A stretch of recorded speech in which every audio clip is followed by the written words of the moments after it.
The chill night wears on.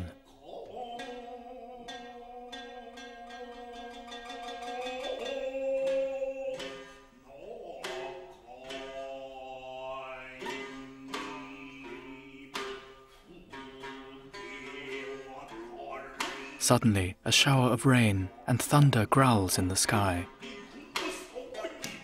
From the valley below, the river roars, crashing down its steep path. In this strange landscape, a stranger vision still now appears. It comes suspiciously in the figure of a woman.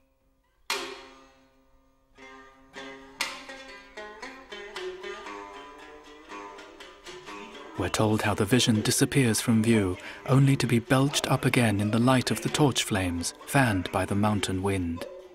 Here by the banks of Hikawa River, this creature has passed many a year, muddying the clear mountain streams. Like the frantic waves, her hair and heart too, in confusion.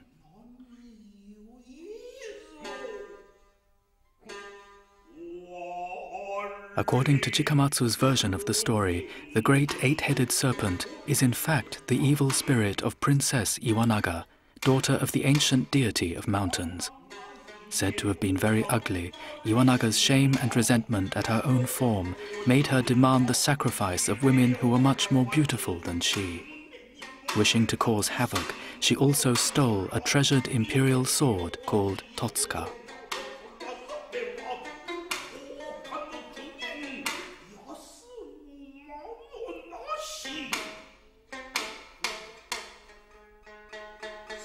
We have heard how the flames of wrath still burn in her breast, and without the sacrifice of some young girl, her agony cannot be quenched.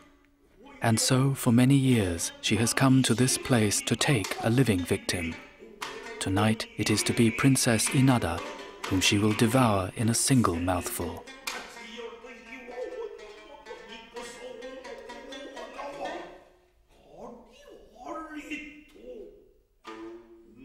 Seeing her victim clearly, the serpent opens wide its jaws in delight, showing her blood-red tongue.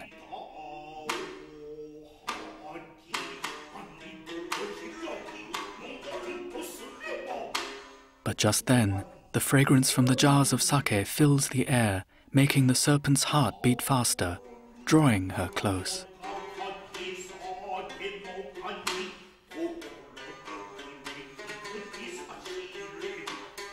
In no time at all, she drinks the first jar dry.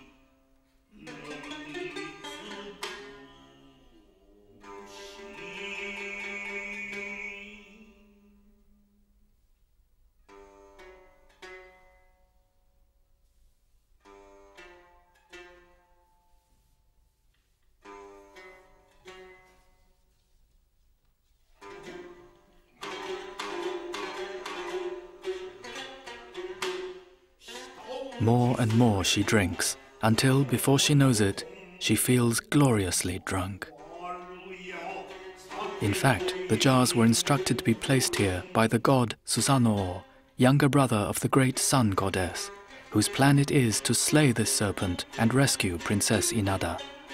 The sake in the jars is poisoned.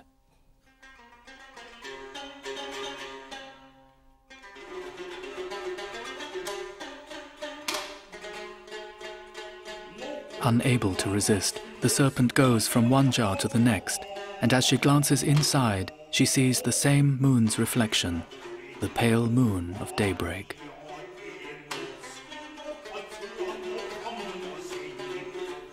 Now all the more her appetite is roused. She looks into one jar, we're told, and then peeks into another.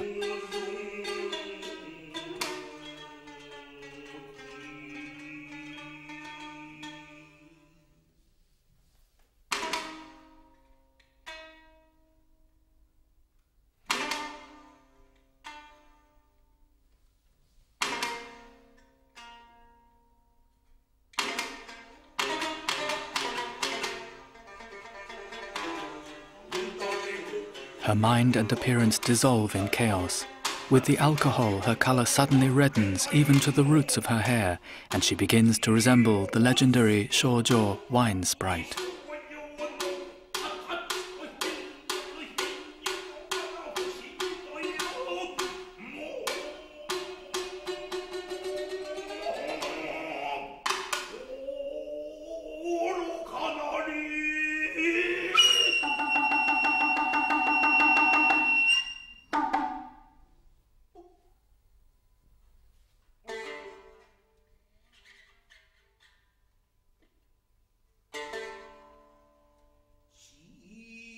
The repeating pattern of gold triangles on the new costume is called uroko and often represents the scales of a snake.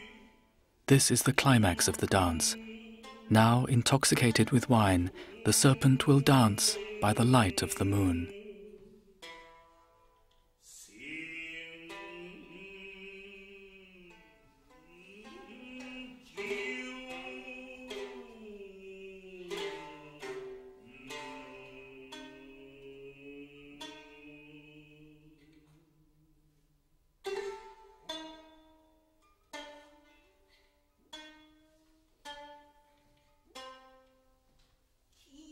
The song goes, "In the palace of the sages, aged for 1,000 years, is there chrysanthemum wine."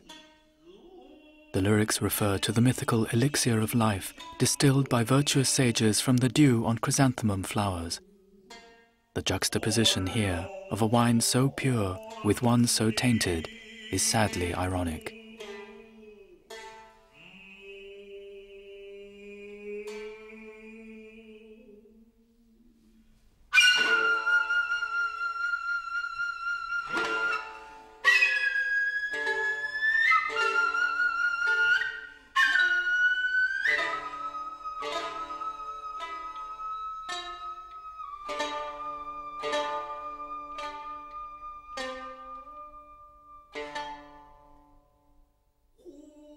The lyrics continue, "Yet has this liquor too been stored for countless years."